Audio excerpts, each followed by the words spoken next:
बिस्मिल्लाहिर्रहमानिर्रहीम। अस्सलाम वालेकुम।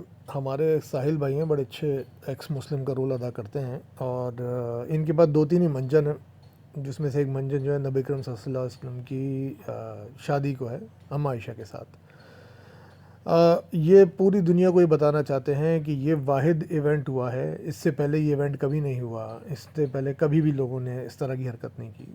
प्यारे साहिल भाई, खुदा के वास्ते, बल सॉरी, आप तो खुदा को मानते ही नहीं हो, आप ज़रा थोड़ा सा अपना मुताल्ला वसी करें।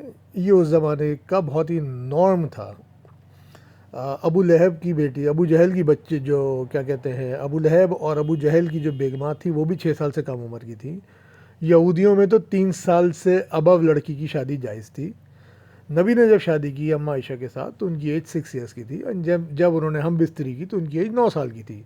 ये एक प्रेसेंट सेट करके दिया था कि भाई मैरिजेबल एज जो है वो उस वक्त की है जब एक लड़की प्यूबर्टी पे आ जाती है, जो साइंस ने भी अग्री किया है। ऐसा नहीं कि साइंस ने उसको अग्री नहीं किया। आप दुनिया जहान में कहीं पे भी चले जाएं, वेर एवर यू गो, आपके यहाँ चाइल्ड मैरिजेस का कॉन्सेप्ट आज भी हयात है with the help of consent. अब आपने माशाल्लाह मौलाना साहब को लिया, मुझे नहीं पता मौलाना साहब हैं या नहीं है, उन्होंने एक अजीब सी बात बोल दी कि निकाह पैदा होते भी हो जाता है। ऐसा नहीं होता, निकाह के लिए होना लाजमी है, लड़के का लड़की का बालिग होना यानी कि सेंस में होना लाजमी है।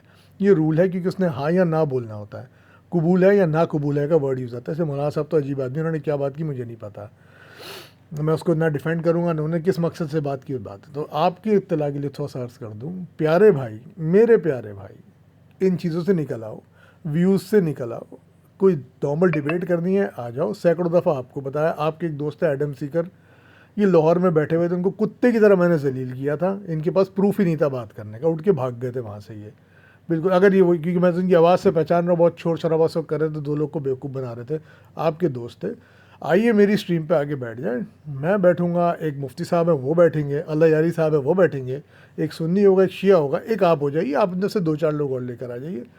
रूल्स अग्री करते हैं और इस चीज़ को भी बिल्कुल क्लियर कर देते हैं। छोटी छोटी बात मैं आपको बता दूं भाई, आज भी अमेरिका में 14 साल की लड़की की शादी जायज़ है, और वो कंसेंट से होती है पेरेंट्स के। अगर यकीन ना आए तो जाके गूगल कर लें उसको, आपको पता चल जाएगा। दुनिया में लड़की की वर्जिनिटी, वैसे लड़के भी वर्जिनिटी लूज़ करते हैं, लड़की की अमेरिका के अंदर लड़की की वर्जिनिटी लूज़ करने की एज जो है वो 17 ईयर्स है, +-5 कर लें तो 12 साल आ जाती है भाईजान। तो खुदा के वास्ते थोड़ी सी लॉजिकल बात करें। मुझे पता है इंडियंस में लॉजिक कम होती है, वो एक मीडिया पे एक चीज़ को निकल देते हैं, कभी उस चीज़ के बारे में पीछे पलट के बात नहीं करते, और मतलब उसको प्रूफ नहीं निकालते, बस घुस जाते हैं, हाँ भाई एक गधे ने बोल दिया, वो तेरा कौवा कान लेके भाग गया है।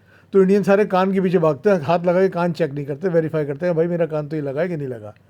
तो भाईजान, अम्मा आयशा की शादी बिल्कुल 9 साल की उम्र में हुई थी, लेकिन वो उस वक्त के हिसाब से थी। आज भी 9 साल की शादी जायज़ है। मैं, अगर मेरी बेटी को कोई बच्चा पसंद आ जाएगा, लड़का पसंद आ जाएगा, मैं समझता हूँ लड़का बेहतर है उसके मुकाबले में, 20 साल का हो, 15 साल का हो, 10 साल का हो, जो मेरी बेटी को लेके चल सकता है, यस, मैं उससे शादी करने में मुझे कोई कबात नहीं है।